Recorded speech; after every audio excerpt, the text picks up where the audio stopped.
No one's coming. No one. No one's coming to push you. No one's coming to tell you to turn the TV off. No one's coming to tell you to get out the door and exercise. Nobody's coming to tell you to apply for that job that you've always dreamt about. Nobody's coming to write the business plan for you.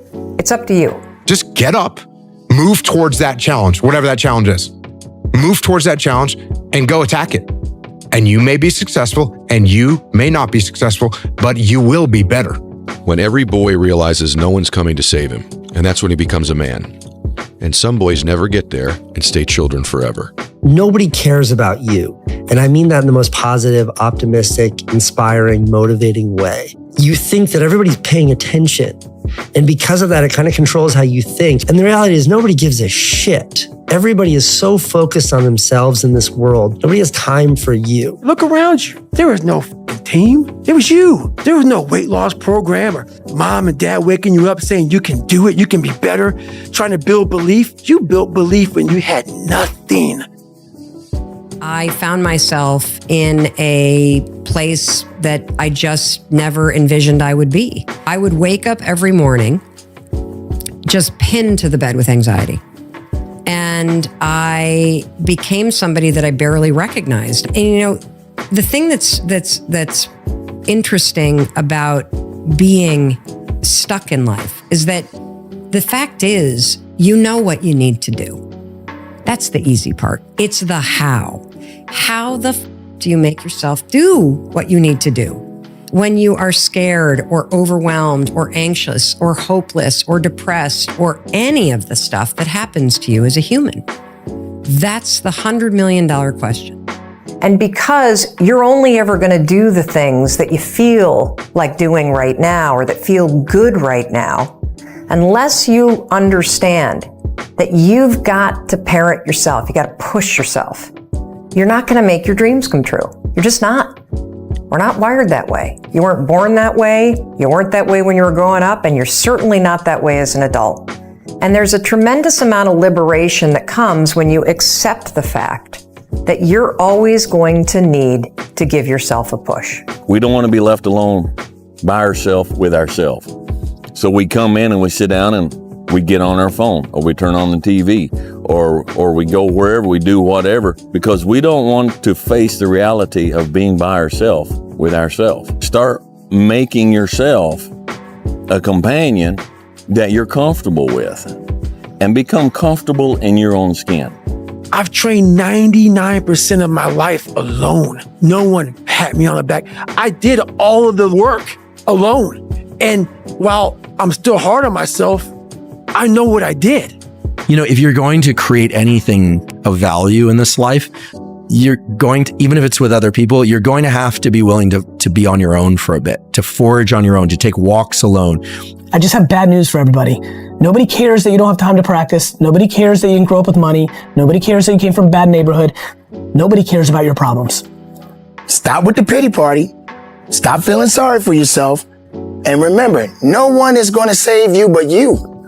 Save yourself. It seems like my version of personal development requires me to fall into a hole or dig one. And then I realize nobody's coming to rescue me. And if I want to get out of the hole, I'm going to need to build a freaking ladder. It doesn't sound good to say that you're in control, that nobody's coming to save you, but that's what works. And so if you take Kobe Bryant's advice, which is that boos don't block dunks, and the idea that you can get so good at something that people can't stop you from succeeding. And I promise you, every single person who wants to do something with their life and has done something with their life has gone through the exact chapter that you're going through. And it's the lonely chapter. It's the chapter where you don't fit in with your own friends, but you don't have the outcomes yet to fit into a new group of friends. And you're going through this and you're like, is this even worth it? Because you have no signs of success. But if there's anything that you can take away from what we're saying right now, is that the sign of success is the hate that you get along the way. First of all, nobody is coming. I mean, if you've been sitting around waiting for somebody to discover you, to pick you, to save you, to rescue you, to give you your shot, it's not happening. Like, at some point, you got to wake up and realize when you're 18 and you're out of that house, you have to parent yourself. Your life is your responsibility. No one is going to save you. We can't do this for you. This journey predominantly must come from you. It's not what other people think. It's your life. But if it's your life, you got to be willing to pay the price. There are going to be seasons in your life where nobody is coming. Nobody's coming to support you. Nobody's coming to help you. Nobody's coming to save you. No one is coming to rescue you. You got to pull yourself out of the pit of misery and put the work in. Everything about it is accountability. Everything about it is self-discipline. Everything about it is no one's going to save you. No one's going to come out of the woods and say, hey, I got your back, man. I want to take you from all this shit.